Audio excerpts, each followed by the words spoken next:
Hello hello, Foxtrot 4 Hotel Whisky Novembre F4 HWN. Je vous retrouve aujourd'hui pour vous présenter les deux derniers produits un peu majeurs sortis de chez M5 Stack. Donc en l'occurrence le très attendu M5 Dial, on en reparlera après, et le Card Computer, voilà, qui se trouve également ici. J'ai réussi à les choper à la sortie du premier batch, hein, les deux. Donc c'est pour ça que je les ai aujourd'hui entre les mains. Ça n'a pas été forcément simple de se faire livrer, mais bon, je ne reviendrai pas là-dessus. Toujours un peu galère parfois avec la poste, et puis surtout des temps de livraison extrêmement longs de la part d'M5 Stack. J'ai l'impression que le transporteur qu'ils ont choisi là, ces dernières semaines ou ces derniers mois traîne un petit peu, et donc faut patienter. Alors je sais que ça soit pour le Card Computer ou le M5 Dial, de nouveaux batchs vont sortir. Donc voilà, j'espère que les boutiques en Europe, Distrelec ou Gotronic, seront également approvisionnées un jour, parce que vraiment aller acheter tout ça en Chine, c'est toujours un peu galère. Voilà, alors ces deux produits ont un point commun, c'est que tous les deux sont à base de Stamp S3 que vous voyez donc ici, et qui se trouve à l'arrière du M5 Dial, à ce niveau-là. Voilà, donc ce sont deux produits assez originaux comparativement au M5 Stack, Core 2, Core S3, que vous connaissez probablement déjà si vous suivez ma chaîne.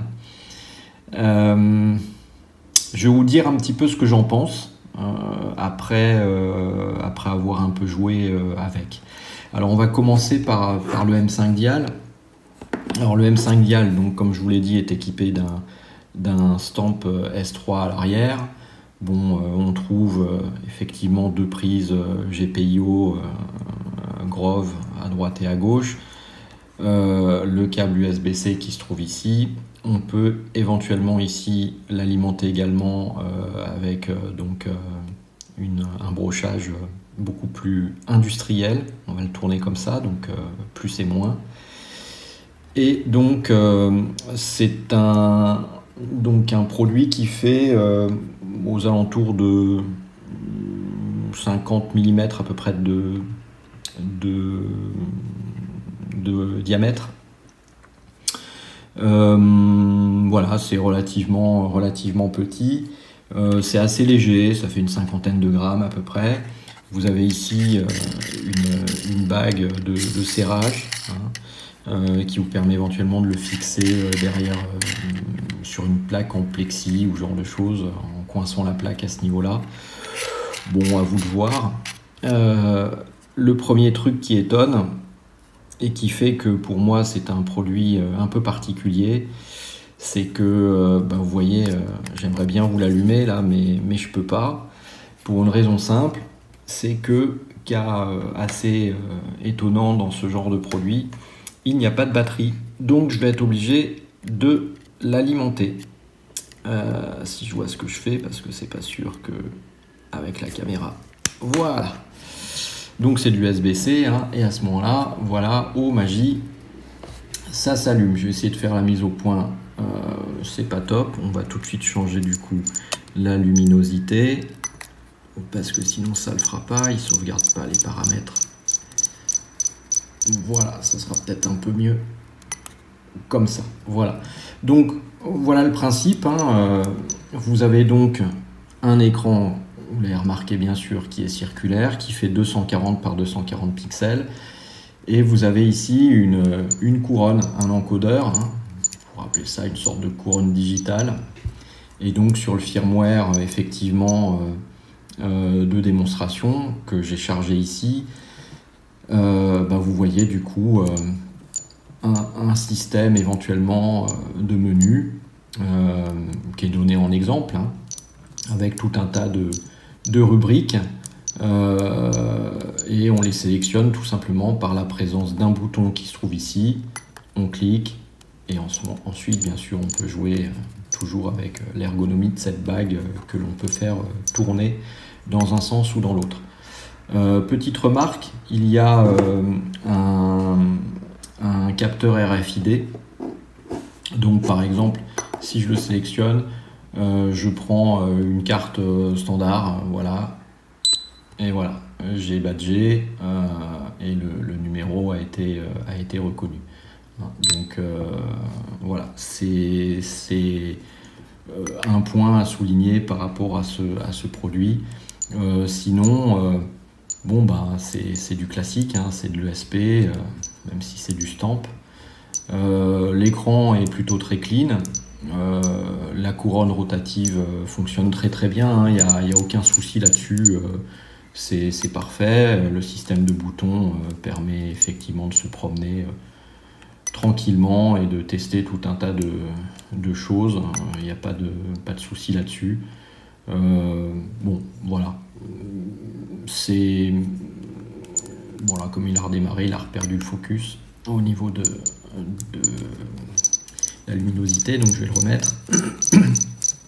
C'est efficace, hein, c'est propre, ça marche, il n'y a pas de souci là-dessus. Maintenant, vous l'avez vu, il n'y a pas de batterie. Alors, je suis certain qu'ils vont faire un backpack, hein, qu'on pourra visser derrière, qui permettra d'avoir une batterie. C'est cousu de fil blanc, ils vont le sortir. Vous noterez également qu'il n'y a pas de lecteur de carte micro SD, pareil.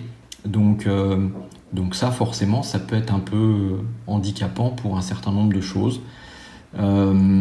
Alors là aussi, si ça se trouve, au hasard d'un module complémentaire qui se vissera derrière, ils apporteront peut-être batterie et lecteur de carte SD. Je n'en sais rien, mais ça permet de faire bien évidemment vendre des accessoires complémentaires. Alors franchement, moi quand j'ai découvert ce produit, j'étais très emballé à l'annonce. Une fois que je l'ai eu entre les mains, de par le fait qu'il n'y ait pas de batterie, de par le fait qu'il n'y ait pas de lecteur de carte micro SD, ça a rétréci en fait mon champ d'investigation par rapport à ce produit. Je trouve que c'est assez handicapant. Autre chose également, je ne sais pas si on le voit là, mais vous voyez, il y a une sorte au niveau de cette couronne circulaire orange là, ça fait un léger rebord, et même si l'écran est tactile, du coup il y a des zones qui sont très difficiles d'accès. Je vais essayer de vous montrer. Vous voyez, par exemple, si je passe mon doigt là et que je me promène, voilà, vous voyez là, je fais tourner mon doigt, j'arrive pas à atteindre les zones qu'il y a vraiment en bordure de l'écran en passant mon doigt comme ça, parce qu'il y a la bordure ici qui gêne et qui fait que c'est difficile de faire vraiment contact. C'est-à-dire que la zone utile tactile, c'est plutôt un cercle qui est beaucoup plus, comment dirais-je, centré sur l'écran. Mais sur les bordures, c'est très très compliqué d'y accéder. Il faut vraiment ruser. Et je trouve qu'il y a des petites choses qui vont pas sur ce produit, même si c'est un produit cool, hein, je l'ai déjà dit, il y a du potentiel, mais là en l'état, voilà. Alors ça m'a fait penser à une chose, c'est que certains produits de M5 Stack sont, à mon sens, beaucoup plus orientés, on va dire, application industrielle, par rapport à d'autres qui sont plus orientés bidouille, à destination de geeks, de nerds et autres hackers. Voilà, là c'est plus quelque chose qui, à mon avis, a du sens pour je sais pas, piloter une machine-outil ou ce genre de choses. Ça me fait penser un peu, le M5 Dial, à un autre produit que M5 Stack m'avait gentiment offert, qui est le CM4. Qui est donc un M5 Stack, mais sur la base d'un Raspberry Pi 4. Donc c'est blindé de connecteurs, hein. On a de l'HDMI d'un côté, on a du RJ45, on peut l'alimenter en 12 volts, On a de l'USB-C, on a du Grove ici, de l'autre côté on a 2 ports USB classiques. C'est super compact mais c'est super lourd, il y a un écran intégré. Ça pareil, pour moi c'est un peu comme ça, c'est un peu comme également le M5 Station qui ressemble à un M5 Stack mais il y a un écran beaucoup plus petit. Peut-être que certains l'ont vu sur la boutique M5 Stack. Pour moi, c'est des produits qui sont plus à destination, entre guillemets, d'applications, disons, industrielles. Voilà. En tout cas, en l'état de mes investigations. Peut-être que dans un mois ou dans 2 mois, j'aurai une vision différente après avoir un peu joué avec, un peu plus en profondeur, mais voilà, je suis pas sûr que ça soit un produit très adapté, en tout cas pour les usages que j'ai moi. Alors bien sûr, il y a Bluetooth, Wi-Fi, etc. à l'intérieur, il n'y a pas de souci, ça reste un ESP32. Alors en plus, il y a des choses qui vont pas, c'est-à-dire que d'ailleurs, je l'ai fait cette nuit, j'ai fini par mettre en ligne sur M5 Burner le firmware que l'on trouve en sortie de boîte du M5 Dial, parce que M5 Stack n'avait même pas pris le temps de le publier. D'ailleurs, même s'il y a une section M5 Dial sur M5 Burner, on ne peut pas publier précisément de firmware dans la section M5 Dial. Donc pour l'instant, le firmware que l'on a en dépackageant un M5 Dial, je l'ai mis dans la rubrique Stamp S3 sur le M5 Burner. Mais même ça, ils n'ont pas pris le temps de le faire. Il y a un autre truc aussi qui est super pénible, je vais vous montrer. Je ne sais pas trop la raison, mais derrière, ils ont mis une sorte de coque comme ça, une sorte de languette de protection pour le Stamp S3. Très sincèrement, moi, je vais vous dire, là je vous l'avais remis pour vous montrer comment le produit était à la sortie de boîte, hein, mais moi la première chose que j'ai faite et que je suis en train de refaire ici, c'est que ce truc je l'enlève et ça permet du coup d'avoir une surface parfaitement plate, ce qui fait que quand on pose le M5 Dial, il bouge plus. Sinon, quand vous gardez cette espèce de cache qui se trouve ici, les têtes de vis font que le dispositif n'est pas stable. Bon, voilà.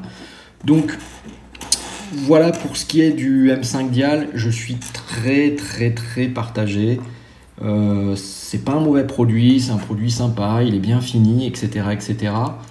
Je pense qu'M5 Stack l'a très bien marketé, très bien vendu, avec de très jolies vidéos de présentation du produit. À voir dans le futur. Voilà. Alors, on passe à un autre produit qui est beaucoup plus intéressant à mon sens. Je range le CM4. C'est le card computer. Donc pareil, vous avez ici un Stamp S3, c'est le même que celui sur le M5 Dial. Vous avez un clavier, un écran. Donc l'écran, c'est un écran assez petit, hein, il fait 240 pixels de large sur 135. Je suis désolé, je ne peux pas régler la luminosité, donc vous le verrez peut-être relativement mal, mais si je mets l'écran comme ça passe à peu près. Donc 240 par 135.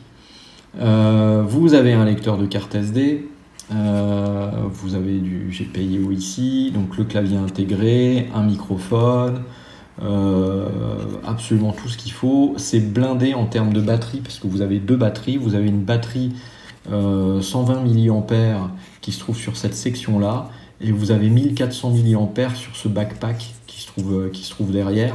Donc autant vous dire que le truc, il peut rester très longtemps sur batterie, hein.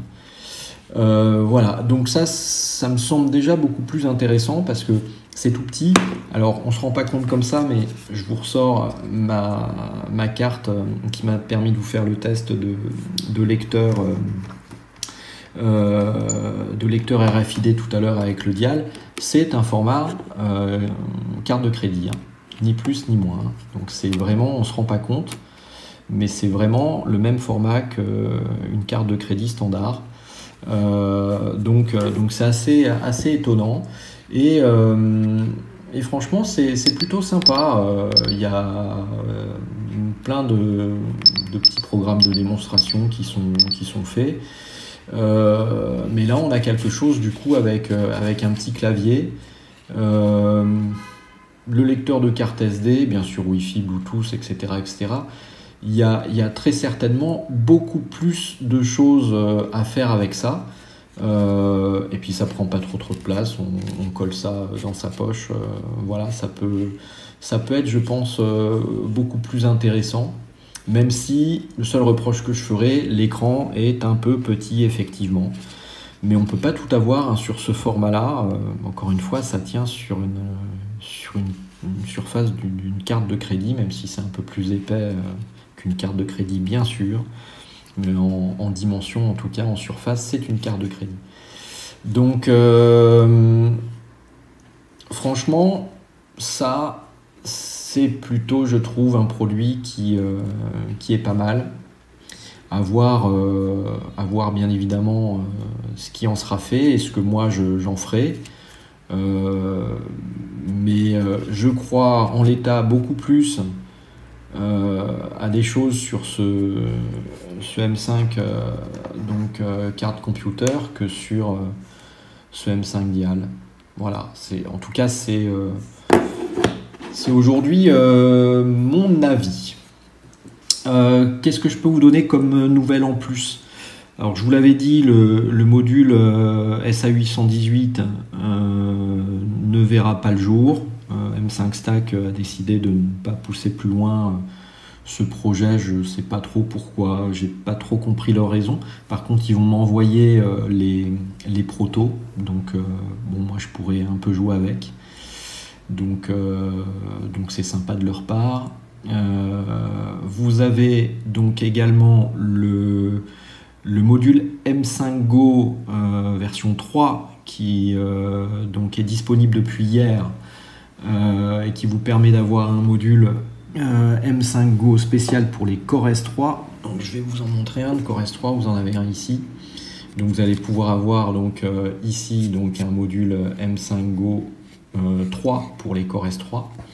Ce qui est plutôt pas mal. C'était vraiment pour moi quelque chose d'assez attendu aussi parce que j'aime bien le module M5 Go, je vous ai fait déjà une vidéo dessus.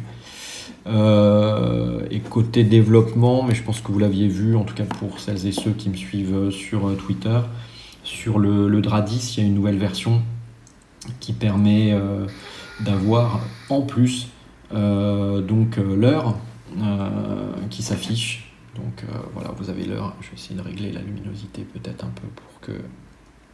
Non, mais je suis déjà au minimum d'ailleurs de la luminosité. Donc j'étais déjà au minimum. Voilà, mais vous voyez l'heure, il est 16h. Je vais essayer de faire la mise au point. Voilà, 16h07 au moment où je fais cette vidéo. Donc voilà. Voilà ce que je pouvais vous dire sur la petite actualité autour des M5 Stack. Et donc maintenant, il ne reste plus qu'à développer des choses dessus. Voilà, j'ai pas d'idée précise pour l'instant. Ça viendra, mais entre le card computer et le M5 Dial, je pense que j'ai de quoi m'amuser pour cet hiver en bricolant des choses. Voilà, si vous avez comme d'habitude des remarques, des questions ou des insultes, vous pouvez utiliser bien évidemment les commentaires en dessous de cette vidéo ou m'envoyer un mail. Et d'ici là, écoutez, prenez soin de vous ainsi que de vos proches, 73 à tous et à bientôt ici ou sur l'air pour celles et ceux que j'aurai l'occasion de croiser en fréquence. Allez, ciao, bye bye.